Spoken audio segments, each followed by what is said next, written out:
Les matins de France Culture, 7h-9h, Guillaume Erner. Les images ont fait le tour des réseaux sociaux ce week-end. On y voit des militantes féministes en marge d'une marche samedi dernier se faire traîner à terre par des CRS. Inutile de vous dire que ce ne sont pas les premières images de violences policières. Ces pratiques de maintien de l'ordre sont-elles nouvelles? Font-elles écho à notre histoire sécuritaire? Pour en parler, ce matin, nous recevons le sociologue Christian Mouana. Bonjour. Bonjour. Vous êtes sociologue au CNRS et au CESDIP et spécialiste des questions de police et de justice. Vous avez notamment publié Police des chiffres et des doutes. En face de vous, Arnaud Hout, bonjour. Bonjour. Vous êtes professeur à Sorbonne Université, membre du Centre d'histoire du 19e siècle. Vous étudiez les questions de sécurité et d'insécurité au 19e et 20e siècle. Et vous avez participé à un gros volume que j'ai à côté de moi, Histoire des polices en France, des guerres de religion à nos jours. C'est aux éditions Belin. Christian Mouana, ces images, vous les avez vues. Qu'en avez-vous pensé ? Mais on voit que s'ajoute une nouvelle tranche, si j'ose dire, de violence, d'images de violence policière en tout cas. Et on voit ce qui choque beaucoup, c'est que désormais, ce ne sont plus seulement des jeunes de banlieue à qui on accolait toujours une étiquette de violence qui sont touchés, mais j'allais dire des gens comme vous et moi. Et là, on voit qu'une nouvelle étape est passée, puisque ce sont des femmes qui sont soumises à ces violences policières. Donc je pense que dans l'opinion, ça marque très fortement. Mais alors, on se dit, parce qu'il faut bien être, non pas l'avocat du diable, mais là, en l'occurrence, l'avocat de la police, Christian Mouana, y avait-il un caractère menaçant, problématique chez ces manifestantes, d'abord ? Alors, c'est difficile à dire, mais ce qu'on voit d'une manière générale, c'est que de plus en plus, la police surréagit, en quelque sorte, quand il y a des manifestations, pour différentes raisons. On a parlé de lassitude policière, on a parlé d'une volonté du gouvernement d'en finir avec un certain nombre de mouvements sociaux. Évidemment, je fais référence aux Gilets jaunes, mais on voit bien comment, actuellement, il y a l'idée qu'il faut régler très vite ces mouvements-là, qu'il faut intervenir très fortement, beaucoup plus fortement qu'il y a quelques années. Le vrai tournant, c'est la loi travail 2015-2016 où on voit bien qu'à cette époque, on est juste après les attentats de Charlie Hebdo. Le gouvernement, à l'époque, pense que l'opinion est un peu anesthésiée par les attentats, qu'il ne va pas y avoir de manifestations dans la rue. Et la grande surprise, c'est qu'il y a une mobilisation très forte et on voit que là commence une espèce d'exaspération de la part du gouvernement et des dirigeants des forces de l'ordre, et que dorénavant on va répondre plus fortement. On le voit lors des manifestations contre Parcoursup il y a 1 ou 2 ans, où il y a une réponse policière très forte face à des étudiants, des lycéens qui ne sont pas vraiment des gens très violents.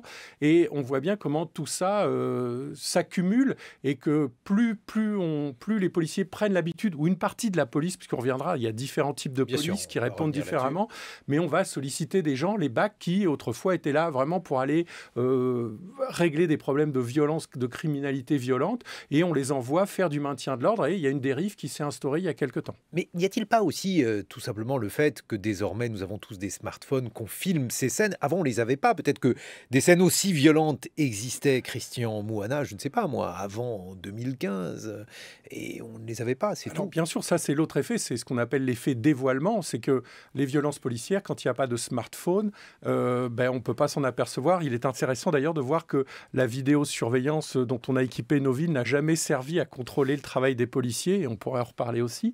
Mais ce qui est intéressant, effectivement, c'est que maintenant il y a des smartphones et que ce dont on parlait, ce qui était évoqué auparavant en termes de rumeurs, désormais c'est filmé, donc il y a un deuxième mouvement. Mais je pense qu'il y a aussi l'autre effet dévoilement, c'est que de plus en plus les policiers vont réagir de façon violente face à des populations qui peuvent s'exprimer. Mais alors, je dis ça, et tout en disant ça, j'ouvre une photo de votre livre, Arnaud Hout, une photo qui date de 1961, autrement dit celle de ce que vous avez évoqué comme étant un massacre colonial à Paris, dans le sillage de la guerre d'Algérie. Et alors, c'est une photo terrible, elle a été prise depuis le balcon du siège du journal L'Humanité. Peut-être si vous pouviez la décrire, Arnaud Hout. Alors, c'est une photographie qui évoque le massacre effectivement du 17 octobre 1961, où on a justement à ce moment-là une manifestation du FLN interdite dans Paris. Et cette manifestation va malgré tout se dérouler, mais il y a des ordres qui sont donnés à la police du préfet Maurice Papon de sinistre mémoire, et qui va procéder à... Pour rappeler qui était Maurice Papon. Alors Maurice Papon, effectivement, est préfet de police de Paris entre 1958 et 1967, mais il a surtout été condamné ensuite pour complicité de crimes contre l'humanité, puisqu'il avait été secrétaire général de la préfecture de Gironde pendant la Seconde Guerre mondiale, et qu'il avait donc été l'un des acteurs de second rôle, mais un acteur tout de même, de la mécanique de la déportation. Alors Maurice Papon, justement, ici, n'est pas le seul responsable, bien sûr, mais il est l'organisateur ici d'une répression qu'il couvre complètement et qui se traduit littéralement par un massacre, puisque là, on a incontestablement des dizaines de morts dans Paris. Et ce qui est très intéressant, c'est justement la volonté de cacher cet événement, puisque très rares sont les images, très rares sont les photographies. Elles sont impubliables. Et oui, c'est ça en fait que je découvre dans votre livre. Vous dites que le journal L'Humanité n'a pas pu les publier parce qu'il était frappé par la censure. Alors en fait, c'est Témoignages chrétiens, donc l'hebdomadaire, qui a publié ces photos, c'est ça ? C'est ça, tout à fait. En fait, il y a une vraie difficulté pour l'Humanité qui voudrait documenter justement cette répression policière, mais qui est très consciente, si elle le fait, de s'exposer à une censure. De s'exposer à quoi d'ailleurs ? Tout simplement ici une saisie. Il faut rappeler que là on parle d'un contexte qui est celui de la guerre d'Algérie, c'est-à-dire un contexte véritablement de guerre, et un contexte aussi de guerre froide, dans lequel l'Humanité, journal du Parti communiste, peut être considéré comme un ennemi de l'intérieur par le gouvernement. C'est pour ça aussi qu'il y a une vraie difficulté pour l'opposition, et pour les communistes en particulier, à exprimer leur critique de la police dans ce contexte-là. Alors Christian Mouhana, on voit dans cette photo, comparaison n'est pas raison, on était dans le contexte de la guerre d'Algérie, mais néanmoins on voit que si on avait eu la possibilité de filmer ces scènes en 1961, mais aussi après, on va évoquer 1968, on aurait peut-être eu... des scènes atroces, plus atroces, enfin je ne sais pas comment les qualifier, mais en tout cas, on aurait pu documenter autrement l'histoire des violences policières. Oui, mais il est clair que le smartphone devient un outil de contrôle des policiers. D'ailleurs, on le voit pour les manifestations, on le voit aussi dans les banlieues. On a commencé à évoquer un certain nombre de cas il y a quelque temps. Pourquoi ? Parce que de plus en plus, il y a des gens qui se sont équipés qui ont filmé systématiquement les interventions policières. Il faut rappeler que l'auteur du film Les Misérables lui-même a pris l'habitude. Voilà, il s'est formé en quelque sorte en filmant des violences policières. Donc on voit que, alors ça prouve quoi ? Ça prouve que c'est quelque chose de relativement fréquent, puisqu'on quand même on arrive à la voir, à les filmer. Donc il n'y a rien de surprenant, il faut s'équiper.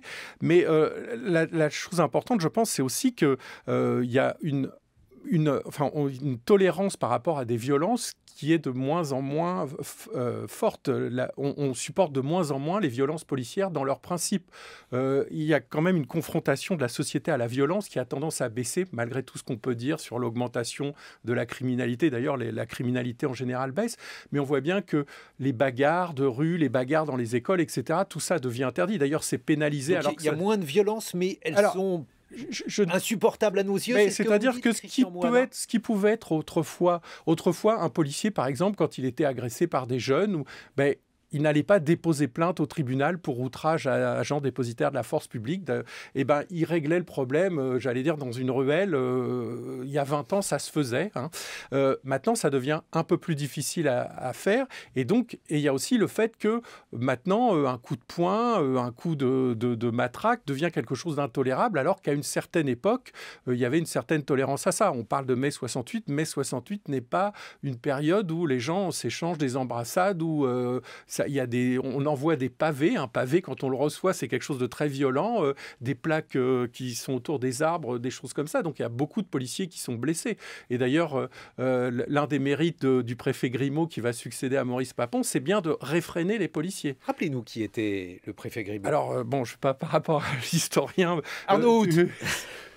Non, alors sur mai 68, justement, Maurice Grimaud est préfet de police, il a succédé à Maurice Papon. Donc il prend une relève qui est quand même assez délicate, et il est nommé à l'origine Maurice Grimaud plutôt parce qu'il n'est pas spécifiquement chargé de la police, il est plutôt chargé de la circulation, parce que c'est le gros problème de Paris dans les années 60 déjà. Ça a beaucoup changé depuis. Évidemment. Et donc Maurice Grimaud se retrouve confronté à mai 68, et il va théoriser finalement, enfin il théorise après, mais il met en pratique au début ce qu'on pourra appeler une doctrine, la doctrine Grimaud, dans laquelle il insiste justement sur l'idée qu'il faut maîtriser le recours à la violence, et notamment il écrit, il publie une lettre publique, donc une lettre ouverte adressée aux policiers, où il a cette phrase célèbre « Frapper un manifestant tombé à terre, c'est se frapper soi-même, c'est frapper l'institution ». Et c'est très important parce que là où Maurice Papon, quelques années plus tôt, disait, je cite, « Pour un coup reçu, vous en porterez 10 », Grimaud dit exactement l'inverse. Il dit « On ne vous couvrira pas ». Et du même coup, ça change évidemment les logiques de légitimation de la violence. Mais alors, est-ce que l'institution réagit à ce propos du préfet Grimaud? Est-ce qu'elle est plus circonspecte face à cet homme qui change, dites-vous Arnaud Hout, de doctrine par rapport à celle de son prédécesseur? On a des témoignages qui indiquent justement de manière assez fascinante que les policiers, quand ils prennent connaissance de cette lettre ouverte, sont absolument furieux. Ils considèrent qu'ils sont trahis par leur préfet de police. Et il y a des témoignages qui indiquent que certains policiers disent « on va se mettre en grève ». Après tout, 68, c'est nous aussi. Et ce qui fait tenir finalement la maison, ceux qui vont soutenir le préfet Grimaud, ce sont une partie des syndicats de police qui considèrent que l'enjeu est considérable, c'est l'enjeu du maintien de l'ordre républicain, que Grimaud est un allié. Ils sont très conscients que Grimaud est quelqu'un qui va leur promettre justement une amélioration à court terme de la condition policière, mais surtout des manières d'exercer le métier, d'être accepté dans la société. Et donc, c'est les syndicats de police qui, à ce moment-là, vont jouer un rôle modérateur. Mais pourtant, mon général, le général de Gaulle n'est pas particulièrement partisan de la chienlit, Arnaud Hout. Au contraire, justement, ici, le général de Gaulle joue plutôt... Alors, il est en arrière-plan, mais il jouerait plutôt un rôle, disons, de mettre de l'huile sur le feu, puisque de Gaulle considère justement que la réaction de la police est insuffisante en mai 68.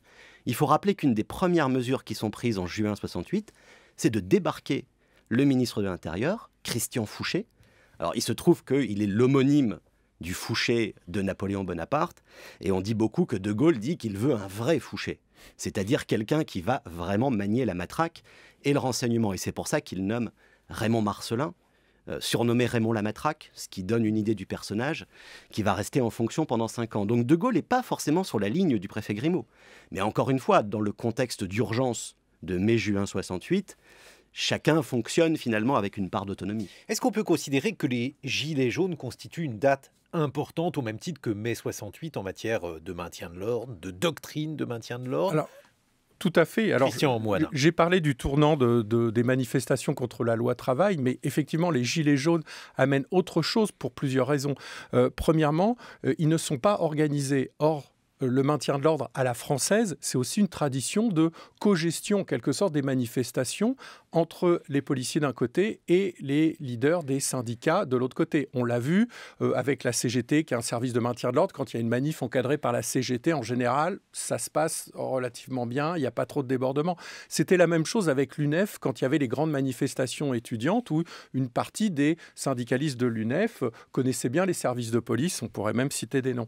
Mais lesquels par exemple, des gens comme Alain Boer, Manuel Valls, tous ces gens-là étaient à l'UNEF et puis négociaient avec les services de police l'encadrement des manifestations. Ça, c'est le premier point. Mais le deuxième point qui vient perturber les choses avec les Gilets jaunes, c'est que les policiers trouvent en face d'eux, lors des manifestations des Gilets jaunes, des gens qui sont issus des mêmes milieux sociaux qu'eux, qu'ils connaissent, qui sont leur famille. Enfin, moi, j'ai pu interviewer des policiers qui m'expliquent comment les repas du dimanche midi en famille deviennent absolument insupportables parce qu'ils se font accuser de tous les maux par des gens qui sont les Gilets jaunes. C'est la deuxième chose, c'est que ces Gilets jaunes sont des gens qui sont à l'image des policiers. Donc, ça devient très difficile. C'est comme quand il y a eu, il y a quelque temps, les manifestations de pompiers. Ça devient très difficile pour les policiers de légitimer leur action, de dire « Regardez, justement, c'est la chienlit. » Non, ce sont des gens comme nous. Et ça induit une autre perturbation.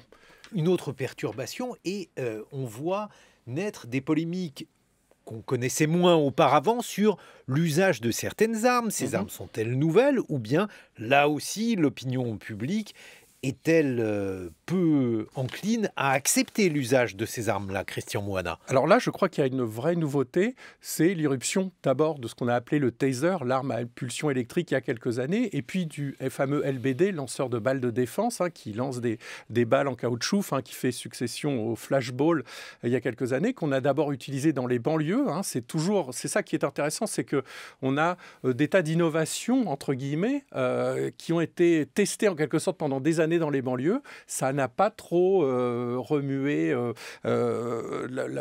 mobilisé les gens, la presse, etc. Un argument des associations hostiles à la violence policière qui disent finalement l'opinion publique s'est peu émue de ce que l'on faisait dans les banlieues et désormais on s'en émeut parce que ça a été importé dans les manifestations face à des gens qui sont des lycéens, qui sont des gilets jaunes, qui ont été à un moment la manif pour tous ou d'autres, des gens qui ne sont pas ces gens de banlieue qu'on pouvait violenter relativement facilement. Et donc, le problème de ce LBD 40, c'est que ça nous fait changer de logique. Je m'explique. Aux États-Unis, quand vous introduisez ces armes dites non létales, on fait baisser la violence. Pourquoi? Parce que les policiers américains ont l'habitude d'utiliser des armes à feu. Donc, quand vous utilisez le taser, le flashball, je ne dis pas que c'est bien, mais c'est moins mauvais que de recevoir une balle de Magnum ou autre arme létale, pour le coup, très violente. Pourquoi? Parce qu'aux États-Unis, on peut encadrer une manifestation avec des armes à feu? Non, mais pour ce qui est, je parle même pas des manifestations, mais de ce qui est de la gestion des interpellations, des contrôles d'identité, etc.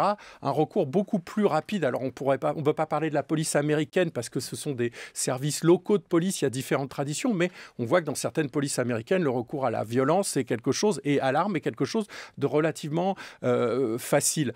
En France, c'est le contraire. En France, les policiers, on peut dire ce qu'on veut, mais ont souvent répugné à utiliser leur arme à feu. C'est quelque chose qui est très contrôlé. C'est pas dans la tradition des policiers français, mis à part quelques excités peut-être, mais enfin, c'est quand même rarissime d'avoir des policiers qui ont envie d'utiliser leur arme. Ils sont plutôt très réticents à utiliser leur arme. Pendant des années, on avait des policiers qui refusaient même de mettre des balles dans leur arme pour éviter que, sur un mouvement de panique, ils tuent quelqu'un. Donc, l'introduction de ces armes non létales en France, ça nous amène à augmenter le niveau de violence, puisqu'auparavant, on va utiliser le bâton, on va utiliser les gaz, etc. D'utiliser ces armes-là, ça fait plutôt monter le niveau de violence en France. Christian Moana, vous êtes sociologue au CNRS Arnaud Hout, professeur à Sorbonne Université. Vous avez publié avec d'autres de vos collègues historiens « Histoire des polices en France, des guerres de religion à nos jours ». C'est aux éditions Belin. On se retrouve dans une vingtaine de minutes pour continuer d'évoquer ces violences policières, leur découverte ou leur caractère particulièrement aigu. On en reparle en attendant. Il est 8h sur France Culture et je vous souhaite un bon réveil. 7h-9h, les matins de France Culture, Guillaume Erner. Dans des documents recueillis par nos confrères de Mediapart, des hauts gradés de la gendarmerie nationale remettent en cause des ordres du préfet de police de Paris, Didier Lallement. Dans sa gestion des récentes manifestations, il dénonce, je cite, « des pratiques contraires à la législation et un usage disproportionné de la force ». Assiste-t-on à une systématisation des violences policières? Alors pour en discuter, nous sommes en compagnie d'un historien, Arnaud Hout, professeur à la Sorbonne Université, membre du Centre d'histoire du 19e siècle. Vous étudiez les questions de sécurité, d'insécurité au 19e et 20e siècle. Vous avez publié avec d'autres historiens Histoire des polices en France, des guerres de religion à nos jours. C'est aux éditions Belin.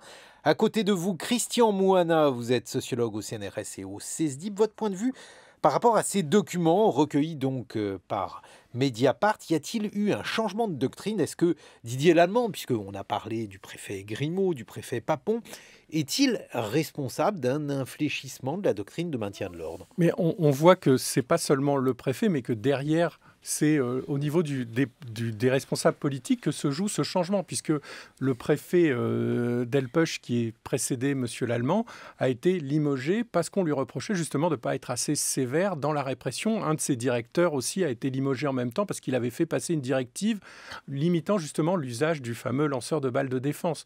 Donc on a bien, et on sait qu'à l'intérieur de la police, il y a des débats assez vifs. Alors entre la police et la gendarmerie, ça c'est un grand classique, mais aussi entre les forces qui font du maintien de l'ordre, c'est-à-dire on a en France des spécialistes du maintien de l'ordre, la gendarmerie mobile dans la gendarmerie et les CRS dans la police nationale, qui se sont insurgés, en tout cas qui ont protesté contre, d'une part, certains ordres donnés par des préfets, mais aussi contre l'utilisation de ces fameux policiers de BAC qui interviennent dans les manifestations, qui vont tirer, parfois se retirer et laisser les CRS ou les gendarmes mobiles face aux manifestants énervés.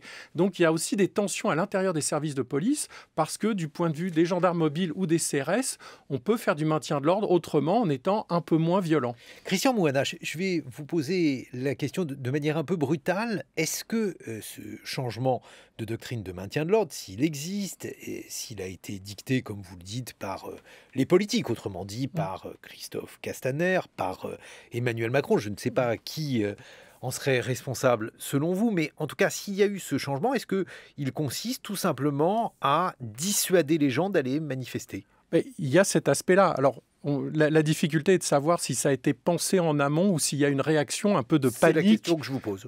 Par rapport aux Gilets jaunes notamment et aux premières manifestations qui n'étaient pas très loin de l'Élysée. À un moment, on sait bien qu'il y a eu la tentation d'un certain nombre de Gilets jaunes d'aller jusqu'à l'Élysée, d'aller, on ne sait pas quoi faire, en tout cas saccager, s'attaquer au symbole du pouvoir. Et donc, il y a eu un espèce de mouvement de panique qui a touché aussi les politiques. Donc, il y a une espèce de surréaction. Je l'ai dit, ça s'ancre aussi dans une évolution qui date des années 2015.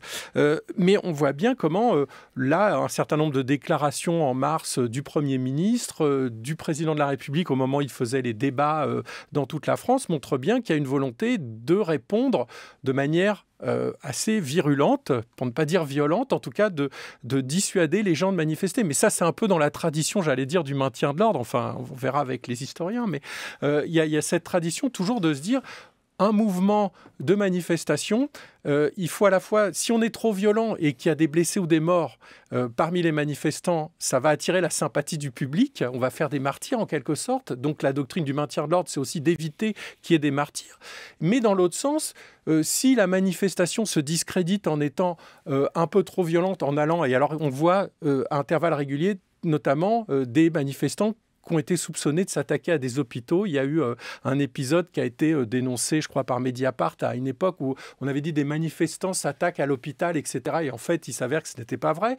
Il y a eu à l'époque l'hôpital de la Pitié. Voilà. Et puis il y a quelques années, c'était l'hôpital Necker, les enfants malades. Regardez, les manifestants s'attaquent à l'hôpital des enfants malades. Enfin, on est dans la manipulation de symboles. Donc, le fait que des manifestations dérivent, qu'il y ait des incendies, des choses comme ça, qu'il y ait de la violence, justement, va discréditer les manifestants. Donc pour le gouvernement, c'est toujours de chercher un équilibre entre, il ne faut pas que ça aille trop loin dans la répression pour ne pas créer des martyrs, mais en même temps, il ne faut pas non plus donner l'impression qu'on laisse tout faire et surtout, il faut essayer de discréditer ces manifestants. Arnaud Hout, en tant qu'historien, qu'en pensez-vous ? Ce qui est intéressant quand on regarde ça justement avec un regard d'historien, c'est qu'on est toujours assez surpris de voir qu'une doctrine pourrait changer d'une semaine sur l'autre. Parce que finalement, le samedi 1er décembre 2018, il y a des dégradations, y compris sur l'Arc de Triomphe, et on annonce un changement de doctrine, et une semaine après, on change justement de manière assez significative de politique. La sensation est presque le 1er décembre d'une sorte de ville livrée à elle-même. C'est en tout cas ce que renvoie l'image médiatique, parce qu'après, il y a aussi toute une construction de l'image. Il faudra faire la part des choses. Qu'est-ce que vous observez dans ces images, vous qui avez l'habitude de lire à la fois l'histoire des polices et l'histoire des manifestants, Arnaud Hout ? Mais disons qu'il y a une forme d'ambiguïté, parce que le 1er décembre 2018, il y a des dégradations incontestables. Il y a un niveau de violence incontestable dans les manifestations parisiennes des Gilets jaunes. Mais dire que c'est un événement absolument spectaculaire et extraordinaire à l'échelle des dernières décennies, ça me semble très discutable. C'est aussi la fabrication d'un événement par une construction médiatique, parce que tout simplement, il y a un écosystème médiatique aujourd'hui avec des chaînes d'infos en continu qui peuvent justement créer finalement aussi davantage de peur de ce point de vue, qui vont en tout cas produire, parce que c'est ça je pense qui est intéressant, une sorte de réponse politique en termes de communication qui dit qu'il faut changer de doctrine. Alors on dit qu'il faut changer de doctrine, on le fait plus ou moins, même si Christian Mouana le rappelait, en réalité des choses avaient déjà changé depuis quelques années, notamment depuis les manifs de la loi travail. Mais derrière, ce qui me semble plus important, c'est qu'il faut rappeler que les policiers et les gendarmes qui font le maintien de l'ordre, ce sont les mêmes. Et ils ont appris leur métier, finalement, en fonction de principes qui, justement, ne sont pas forcément ceux qui sont mis en avant aujourd'hui. J'étais très frappé quand on voit justement dans l'article de Mediapart les témoignages en off qui sortent des réunions par l'emploi de la formule « impacter les manifestants ». Impacter les manifestants, alors la formule est un vilain anglicisme, mais c'est une vraie vilainie pour le coup. Ça veut dire quoi ? Ça veut dire aller au contact et frapper. Impacter, Faire mal. c'est comme ça que je le comprends. Ça veut dire faire peur, ça veut dire intimider. Et là, cette formule-là, elle est en contradiction totale avec justement l'enseignement qui est donné aux forces de police et de gendarmerie, qui consiste à graduer la violence. Un policier et un gendarme peut utiliser la violence, ça fait partie de ses prérogatives, mais dans un cadre bien défini. Et aujourd'hui, quand on entend l'expression du monopole de la violence légitime, on a tendance à considérer que du coup tout est permis. Ce n'est pas du tout le sens de la formule. Là, je pense qu'il faut s'arrêter sur cette formule. Elle appartient au sociologue Max Weber. Qu'est-ce qu'elle signifie à l'origine, Arnaud Hout ? À l'origine, c'est Catherine Codiot-Hélène qui a fait un très bel article là-dessus pour expliquer un petit peu les malentendus. À l'origine, ce que dit Max Weber, c'est simplement un processus historique. Ce processus historique, c'est que autrefois, pour le dire vite, la violence était partagée par des tas d'acteurs dans la société, les chevaliers du Moyen-Âge, les différentes forces de police qui coexistent. Et plus on avance dans la construction de l'État et dans la volonté de mieux canaliser la violence, plus on va considérer que seul l'État et seules les forces de police et l'armée liées à l'État ont le droit d'utiliser la violence. Ça ne veut absolument pas dire que c'est un blanc-seing pour utiliser la violence. La police a le droit d'utiliser la violence dans des conditions qui sont extrêmement bien définies et qui sont justement enseignées. C'est la base même de la déontologie policière. On explique aux policiers qu'il faut justement graduer, proportionner cette répression. Ce qui ne signifie donc absolument pas que la violence est orthodoxe lorsqu'elle est maniée par l'État. Christian Moana, néanmoins, il y a eu un discours ou des éléments de langage, chacun jugera en fonction de sa vision du monde, qui ont été agités lors notamment des manifestations des Gilets jaunes, mais pas seulement, qui consistaient à dire la police est plus violente parce que le degré de violence des manifestants a augmenté. Qu'en pensez-vous ? Ça, c'est un argument qu'on voit ressortir de manière récurrente. On a parlé tout à l'heure de la lettre du préfet Grimaud. C'est justement de dire, mais on ne doit pas surréagir, on ne doit pas être plus violent que des manifestants par principe. C'est la question de ces forces de l'ordre telles qu'elles sont organisées en France, gendarmes mobiles ou CRS, qui justement sont là. Alors, ils sont là en nombre, ils sont nombreux, ils sont équipés. Pourquoi ils sont équipés ? Pour justement, quand on les attaque, quand on les frappe, ne pas ressentir cette violence et pouvoir se modérer. Ils ont des équipements traditionnellement comme gaz lacrymogène et autres qui sont pour éviter d'utiliser des armes plus violentes. Donc tout est fait justement pour faire baisser cette violence. C'est là où on a affaire à une philosophie. Quand on parle de Max Weber, c'est pas la légitimité, ça a été très bien dit par Arnaud, c'est pas un blanc-seing, c'est pas vous êtes légitime pour utiliser toute violence, c'est la police a le droit d'utiliser une violence, mais dans une certaine mesure pour répondre à d'éventuelles dérives des manifestants. Mais il ne s'agit pas justement de suragir. Au contraire, il faut faire baisser les tensions. C'est tout ce qu'on appelle la théorie de la désescalade dans d'autres pays. Laurent Nunez commence à s'y intéresser actuellement, qui est l'idée... C'est quoi ? C'est l'idée dans d'autres pays que quand on a des manifestants en face de soi, il faut au maximum négocier. Et quelque part, c'est une réinvention de la tradition de la police du maintien de l'ordre à la française, qui marchait pas si mal que ça durant ces dernières années, qui est de dire comment on peut, même quand il y a des violences, on peut négocier, il s'agit de faire baisser les tensions, il s'agit de calmer les gens, il s'agit de dire aux gens, vous êtes dans une manifestation qui dérive, il y a de la violence, séparez-vous, ceux qui ne sont pas violents, mettez-vous à gauche, et grosso modo, les Black Blocs, mettez-vous à droite. Il y a toute une logique de tri entre les mauvais manifestants, en quelque sorte, qui vont dériver, qui vont vers de la violence, et puis les bons. Et puis, il y a toute cette gestion avec les responsables. Et ça, justement, on voit une perte de savoir-faire, on voit des policiers, d'ailleurs, qui protestent parce qu'ils savent faire et on ne les laisse pas faire.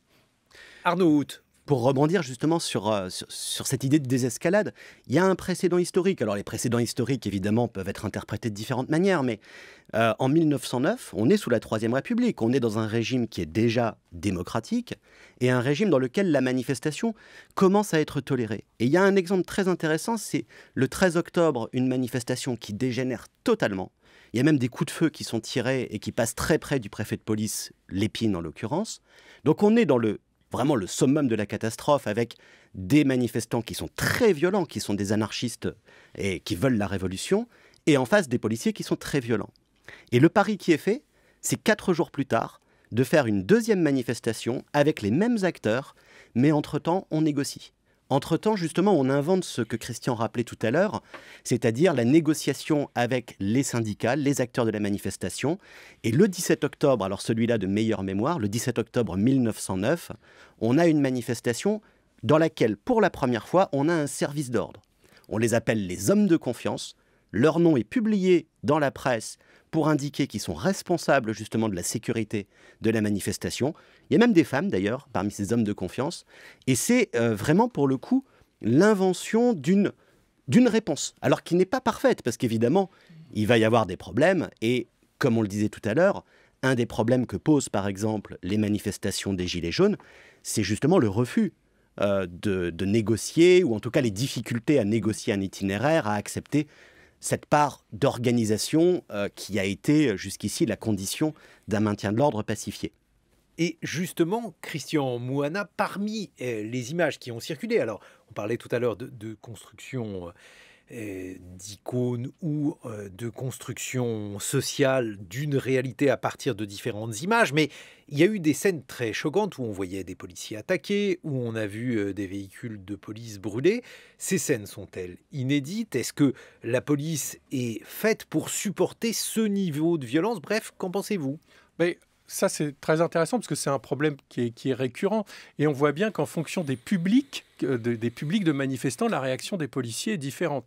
Quand on voit émeutes, banlieue, jeunes de banlieue, etc., la réaction est généralement très virulente de la part des services de police. Quand vous avez des manifestations d'agriculteurs, par exemple, alors je ne parle pas de la légitimité ou non de ces manifestations, mais il y a des actes très violents, il y a des préfectures qui sont attaquées, du purin déversé, parfois on casse des vitres, etc.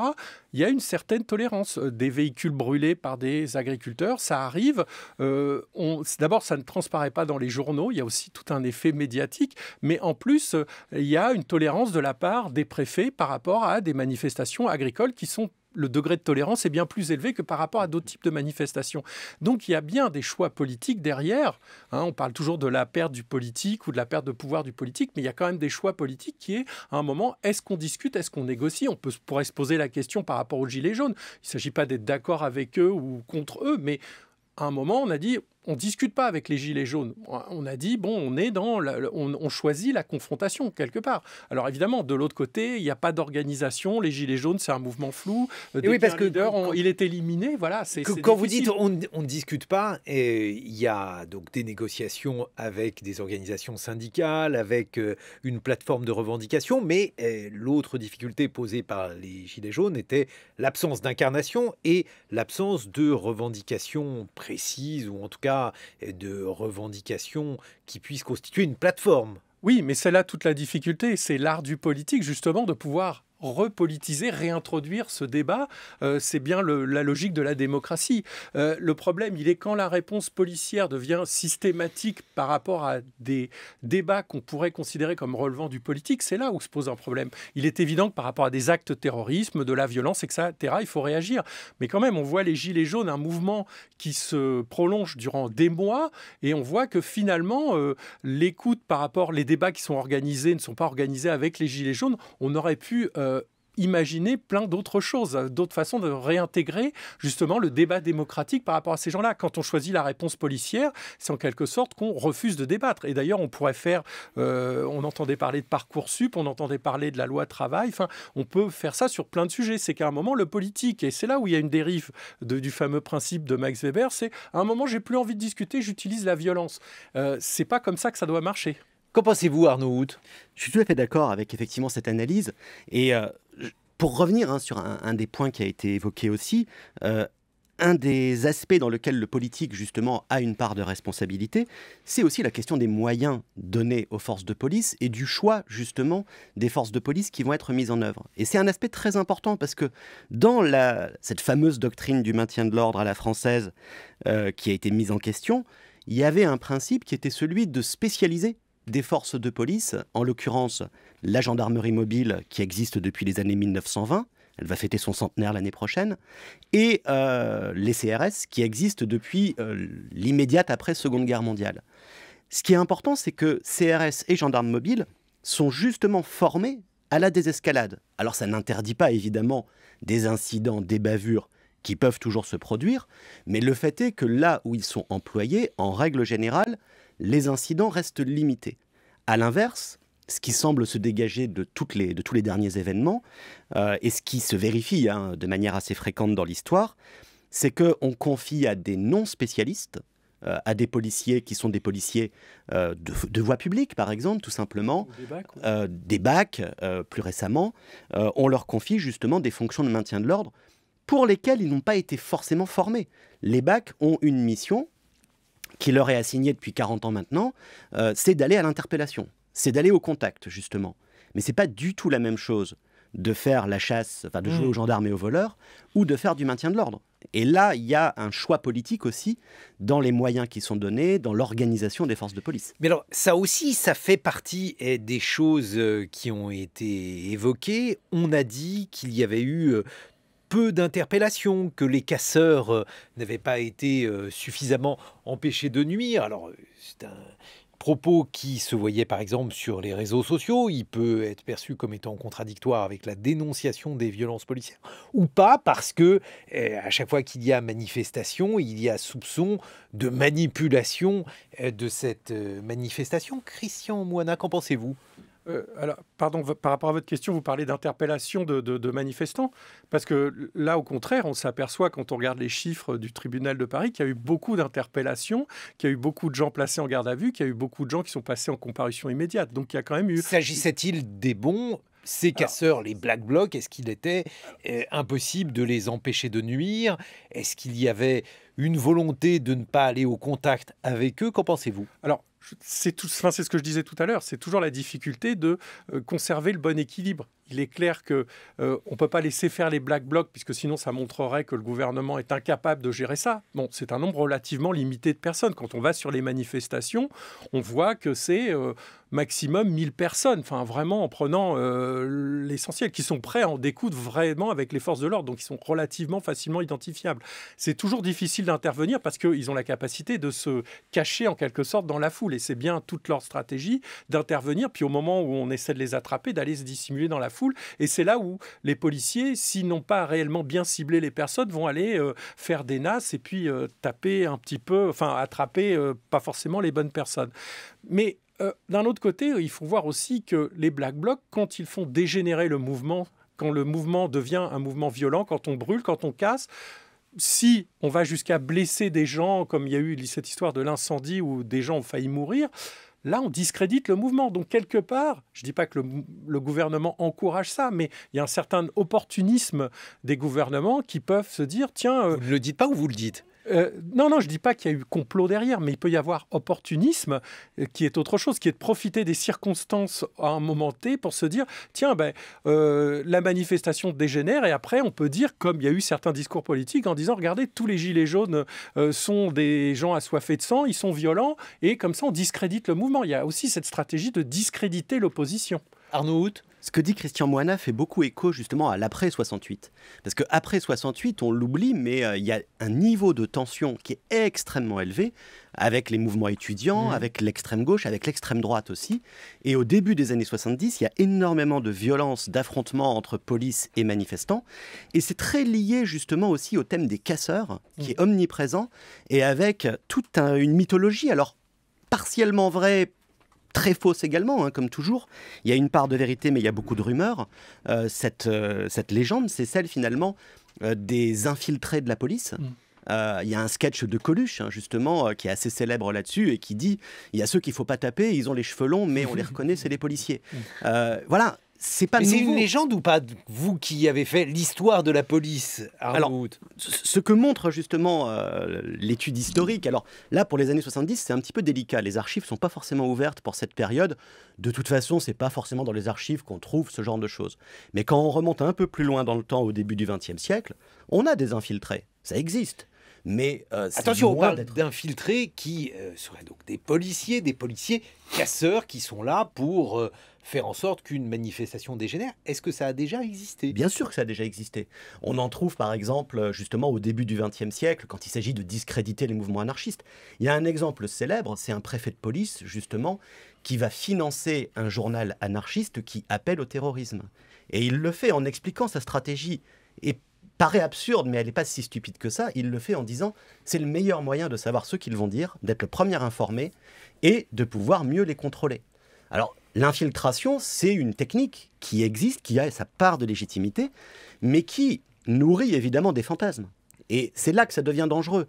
Ce qui se passe dans les années 70, c'est une crise de confiance entre la police et la société, parce que les étudiants voient des policiers partout, y compris quand il n'y en a pas. Et ils voient des complots partout.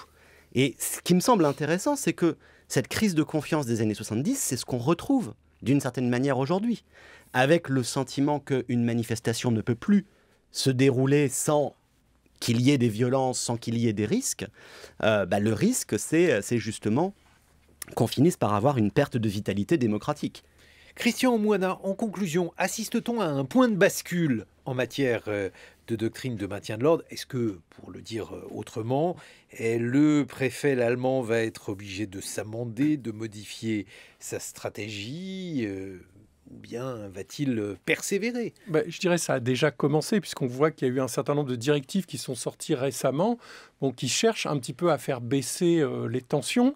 On voit aussi que dans les discussions... Si on voit les pas assez. Assiste-t-on à un tournant ou assiste-t-on à un soubresaut de la police à l'ancienne, entre guillemets? C'est un peu difficile à dire à l'instant T. Bon, ce qu'on voit, c'est qu'il y a aussi, je l'ai dit tout à l'heure, un certain nombre de responsables policiers et gendarmes qui disent, bon, il ne faut pas qu'on continue parce que là, on va aller au carton. Ça va dériver, ça va... Je veux dire, le risque du mort devient quelque chose d'envisageable. Ça devient quelque chose qui serait très grave. Un gouvernement qui a un mort ou plusieurs morts dus à des violences policières ou des dérives policières, ce serait une crise, pour le coup, de légitimité du gouvernement très forte. Et il y a déjà, un mot de conclusion, Arnaud. Justement, pour rebondir sur ce que disait Christian Moina, il y a eu des morts récemment, mais peut-être pas directement dans le cadre des manifestations. Zineb Redouane tué à Marseille, il y a une part accidentelle, etc. Enfin voilà, il y a un débat là-dessus. Cédric Chouviat, Steve Canissao, il y a des noms qui circulent. Ce qu'il faudrait absolument éviter, justement, c'est le mort de manifestation au sens classique du terme. Rémi Fraisse. Rémi Fraisse, voilà, exactement. Il faut garder à l'esprit... C'est un mort de manifestation, Rémi Fraisse. Tout à fait, c'est un mort de manifestation.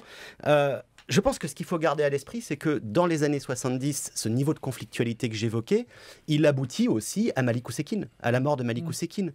Et en 86, c'est la mort de Malik Oussekine qui va pousser à une pacification du maintien de l'ordre. Je pense que c'est ça qu'il faut garder à l'esprit. Merci Arnaud Hout, Christian Moina. Arnaud Hout, je rappelle le titre de cet ouvrage collectif, Histoire des policiers en France, des guerres de religion à nos jours, c'est aux éditions Belin.